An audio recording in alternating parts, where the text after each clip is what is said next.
Maman Alassane, bonjour. Bonjour. Vous partez aujourd'hui en tant que formateur à un cycle de formation, s'il faut se répéter ainsi, organisé par l'IBA, l'Institut béninois des administrateurs. Selon cette dynamique qui veut désormais faire de nos administrateurs des gens bien formés, des gens bien outillés, pour ne pas se retrouver demain ou après-demain dans des délits, des crimes financiers. Il a été question aujourd'hui surtout du rôle et de la responsabilité de l'administrateur dans nos entités. D'abord, l'information financière, qu'est-ce que c'est? Je vous remercie, monsieur le journaliste. L'information financière, c'est l'organisation mise en place pour, à une date donnée, refléter tout ce qui s'est passé, c'est-à-dire rendre compte de l'activité de l'entreprise, en quelque sorte. Pour quelqu'un, je vais utiliser le terme simple pour que quelqu'un qui n'est pas comptable puisse comprendre. En fait, l'information financière, elle est établie pour rendre compte de l'exploitation de l'entreprise à une date donnée. Nous, en tant qu'experts comptables, nous œuvrons à la qualité de cette information pour que ce qui est reflété, ce qui est présenté dans les états, soit effectivement la réalité de l'entreprise. Donc, nous certifions souvent les comptes si elles représentent l'image fidèle de l'activité de l'entreprise, des opérations et de son patrimoine. Voilà un peu ce que je peux vous dire. Quand vous parlez des états financiers d'une entité, ça veut dire qu'il y a un début, il y a une fin d'exercice. Exactement. Qu'est-ce que l'administrateur doit regarder dans les livres financiers? C'est ça. Dans les livres financiers, tout est important en fait. Parce que les livres présentés à l'administrateur sont un état synthétique. C'est l'état de synthèse. En temps normal, ce sont les opérations quotidiennes sur 365 jours qui sont synthétisées dans les livres financiers présentés à l'administrateur. Donc tout ce qui lui est présenté représente une synthèse. Chaque ligne qui va lire est une synthèse d'une opération. Donc tout ce qui est sur le livre est important. Donc dans le livre financier, on a le bilan, on a le compte de résultat, on a le tableau de trésorerie et les états annexes. Très souvent, on s'attache à voir ce qui est dans le bilan ou à la limite voir ce qui est dans le compte de résultat parce que c'est ça qui exprime ce que l'entreprise a produit, ce que l'entreprise a gagné pour l'exercice. Mais il faut aller au-delà pour voir dans le tableau de trésorerie, de flux de trésorerie, quelle est la situation financière, quelle est la situation de la trésorerie de l'entreprise. Et même au-delà de ça, aller dans les notes annexes pour voir, parce qu'à chaque ligne du bilan, à chaque ligne du compte de résultat, à chaque ligne de TFT, il y a une signification. Donc, surtout quand tout le monde n'est pas comptable, en fait, tout le monde n'a pas la formation de gestionnaire. Donc, le législateur de l'OHADA est allé plus loin pour demander aux comptables, aux techniciens comptables d'expliquer dans les notes annexes chaque ligne de l'état financier. Donc, les notes annexes et les notes, il faut aller dans les notes pour parcourir la signification de chaque lettre mise dans l'état financier et au-delà même les annexes aussi qui comportent les engagements de l'entreprise qui peuvent aller sur plusieurs années. Donc c'est très important. Tout ce qui est dans les états financiers, tout ce qui est inscrit dans les états financiers est important. Ce qui m'amène à centrer le débat et dire que nous allons revenir sur la thématique d'aujourd'hui. Sur les thèmes que vous avez développés, qu'il s'agisse de la responsabilité de l'administrateur dans l'entité. C'est ça. Quelle est l'obligation? Je tourne autour de la question. Quelle est l'obligation de l'administrateur donc de par cette responsabilité pour une certaine orthodoxie financière? L'administrateur, en réalité, ou le gérant d'entreprise, ou le promoteur d'entreprise, est le premier responsable des états financiers, bien qu'il soit technicien ou pas. Il est le premier responsable, puisque les états financiers reflètent la photographie de l'entreprise à une date donnée. Il a la responsabilité de bien présenter son entreprise. Donc, il a la responsabilité de bien présenter l'état financier. Parce que c'est ça qui reflète son entreprise, c'est la vitrine de son entreprise. Mieux, il a la responsabilité du contenu maintenant des états financiers. Parce que l'entreprise est en relation avec des partenaires qu'on appelle parties prenantes. Chaque partie prenante a un intérêt à être en relation avec l'entreprise, sinon elle ne se mettrait pas en relation.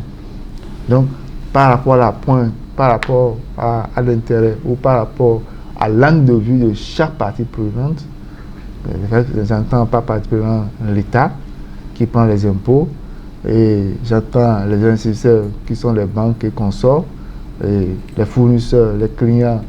Donc, tous ceux qui ont intérêt à se mettre en relation avec l'entreprise constituent des parties prenantes, et chaque partie prenante est intéressée par le résultat. Mais chaque partie prenante a un angle de vue sur les résultats. Maintenant, l'état financier qui est présenté doit satisfaire à chaque partie prenante et de façon globale pour que chacun ait satisfaction. La responsabilité donc de l'administrateur par rapport à ça, c'est de ne pas mentir à tout ce beau monde-là. De ne pas mentir à l'État, de ne pas mentir à la banque qui lui a prêté l'alliance, de ne pas mentir aux fournisseurs. Donc, il est responsable. Et le législateur OHADA a prévu des sanctions pénales pour ça. Pour la plupart du temps, nous ne sommes pas formés tous à exercer la fonction comptable. Donc, je peux être, je sais pas, je prends un exemple, je peux être couturier, je peux être menuisier, mais si j'ai mon capital, je peux investir. J'ai investi, dès que j'ai investi, je deviens administrateur, je suis responsable de l'état financier. Donc, par rapport à ça, je n'ai pas la formation, l'IBA vient régler le problème pour faire le lien, pour apporter à l'ensemble de ceux qui ont envie d'investir, qu'ils soient formés, qu'ils soient comptables ou pas, qu'ils soient spécialistes des chiffres ou pas, que chacun arrive à maîtriser son entreprise à travers les états financiers. Donc, arrive à lire et traduire le contenu des états financiers. Chacun arrive à mesurer la hauteur de son engagement par rapport aux états financiers de l'entreprise qui lui appartient. Autrement dit, il faut que l'administrateur puisse faire la passerelle, donner de la fluidité dans l'élaboration des chiffres et refléter l'image vraie de l'entité. Exactement. Cela m'amène à vous demander quels sont les écueils. Quels sont les écueils que l'administrateur doit éviter et faire éviter à l'entité à travers l'information financière qu'il fournit. C'est ça. Les écueils, il y en a assez. Il y en a qui sont volontaires et il y en a qui sont peut-être involontaires. Vous savez, tout ce qui est lié à l'argent est souvent bourré d'écueils. Donc, au propriétaire d'entreprise qui a mis son argent dans l'entreprise pour que l'entreprise puisse tourner et produire à la suite, que cet administrateur-là puisse faire très attention à tout ce qui lui est présenté comme dans les états financiers. Déjà, sur les états financiers, puisque c'est de ça qu'il s'agit, déjà la présentation, la forme de présentation elle-même. Ensuite, le contenu. Il doit faire attention à chaque chiffre.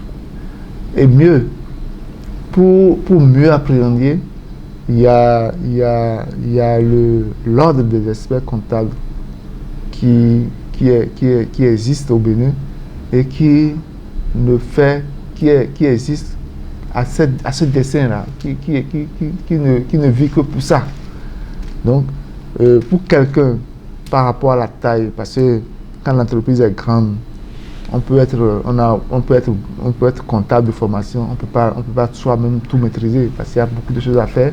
Et mieux, on doit se consacrer, on doit se focaliser sur le développement de l'entreprise. Donc, pour ce qui concerne les aspects techniques sur les états financiers, et simplement essayer de voir les membres de l'ordre des experts comptables pour accompagner l'entreprise. Et quelle que soit la taille, qu'elle soit petite, que ce soit moyenne ou qu'elle soit grande, il y a toujours quelque chose à faire par un spécialiste pour mieux ressortir ce qu'il faut. Cela veut dire qu'aujourd'hui, il y a des points d'attention essentiels que l'administrateur doit être regardant là-dessus. Forcément. Lesquels? Forcément. Déjà, quand l'administrateur prend les états financiers, il voit dans la composition des états financiers le compte de résultat. Je commence par là. Le compte de résultat contient tout ce qu'il y a eu comme opération de l'entreprise et qui dégage un bénéfice, c'est-à-dire tout ce qu'il y a eu comme flux, comme, je sais pas, opération, l'exploitation de l'entreprise, les dépenses que l'entreprise a fait, le chiffre d'affaires que l'entreprise a réalisé, et à la fin, le résultat qui se dégage. Ce résultat-là est reporté dans le bilan, dans son passif, dans le passif du bilan, pour faire constituer les capitaux propres. Les capitaux propres, quand on entend capitaux propres, le thème aussi l'indique, ça fait partie de la capacité de l'autofinancement de l'entreprise. C'est-à-dire l'argent que l'entreprise dépose, enfin, je dirais la possibilité de financement que l'entreprise dépose pour elle-même d'abord, avant de penser maintenant à d'autres qui sont peut-être les emprunteurs, qui sont peut-être les fournisseurs, parce que les fournisseurs peuvent prendre à crédit, c'est un apport aussi, et même l'Institut d'État, voilà. Donc, il fait attention au poste de bilan, et en même temps, il doit faire aussi attention au TFT, le flux de trésorerie financière. Il doit faire attention pour voir est-ce que l'entreprise ne sera pas à court terme en cessation de paiement. S'assurer que l'entreprise est en mesure de payer ses dettes. Vous voyez? Donc, et au-delà de ces trois états-là, il doit aller de là pour voir maintenant dans les états annexes quels sont les engagements pris par l'entreprise qui peuvent l'impacter. Peut-être à court terme, dans 1 an, 2 ans, ou bien à long terme. Donc il doit analyser tout ça. Tous ces points-là, il va les analyser. C'est les points d'attention. Un dernier mot avant qu'on ne clôture ce débat-là. Aujourd'hui, nos administrations publiques comme nos administrations privées, les SRL, sont très souvent confrontées à ces problèmes de, je dirais pas de transparence, mais quand même d'une certaine fluidité des chiffres. L'administrateur dans ces conseils d'administration est très souvent pointé du doigt comme celui par qui le danger peut venir. Qu'est-ce qu'il faut pour lui qu'il soit en même temps paratonné et puis fusible? Pour une certaine durabilité de l'entreprise, une certaine consolidation de l'entreprise. C'est que pour tout ça, il doit porter ses gants. Porter ses gants, c'est d'abord aller à l'information générale. C'est ce qui fait l'objet de notre formation d'aujourd'hui, pour bien outiller l'administrateur, qu'il ait l'information générale, qu'il sache quelles sont ses responsabilités, qu'il sache aussi la responsabilité pénale qu'il endosse en cas de fausses informations ou en cas de non-présentation des états financiers. Donc, si l'administrateur porte tous ses gants, et maintenant, au-delà de ça, dans la pratique, ce qui est sûr, il doit s'adosser sur les techniciens en la matière, les techniciens conseils, les experts comptables, le commissaire des comptes. Donc, tout ça, et pour que son attention soit portée au moindre détail. Parce que c'est une question d'argent, hein? C'est une question de la production de l'entreprise. La mesure de la position de l'entreprise, c'est une question d'argent. Donc, chaque élément compte. Chaque élément a un prix. Et une erreur, la moindre erreur n'est pas permise. Donc, avec l'argent, entre vous et moi, si je pose un acte qui ne vous plaît pas, vous allez me dire, oui, excusez-moi. Mais avec l'argent, quand je pose un acte, quand je commets une erreur, je paie ça sur place. Il n'y a pas d'excuse à ce niveau-là. Je paie ça cash. Maman Lassane, vous êtes expert comptable de formation, aujourd'hui formateur. C'est ça. Votre dernier mot? Mon dernier mot, c'est de remercier tous ceux qui ont participé, à commencer par vous, et qui nous permettez d'atteindre la cible, le public cible. Parce que pour le moment, tout le monde n'a pas l'information de ce que l'Institut IBA œuvre pour apporter à la bonne gouvernance des entreprises. Et mieux, la bonne gouvernance des entreprises, même dans les familles. Quand on est bien outillé pour gérer une entreprise, c'est qu'on est encore mieux outillé pour gérer d'abord la maison. Et au-delà de la maison, on est mieux outillé pour gérer notre État. La gestion de l'État, là, ça part de la gestion des cellules de base. qui sont la famille, les entreprises et de façon agrégée maintenant les structures publiques. Merci. Je vous remercie.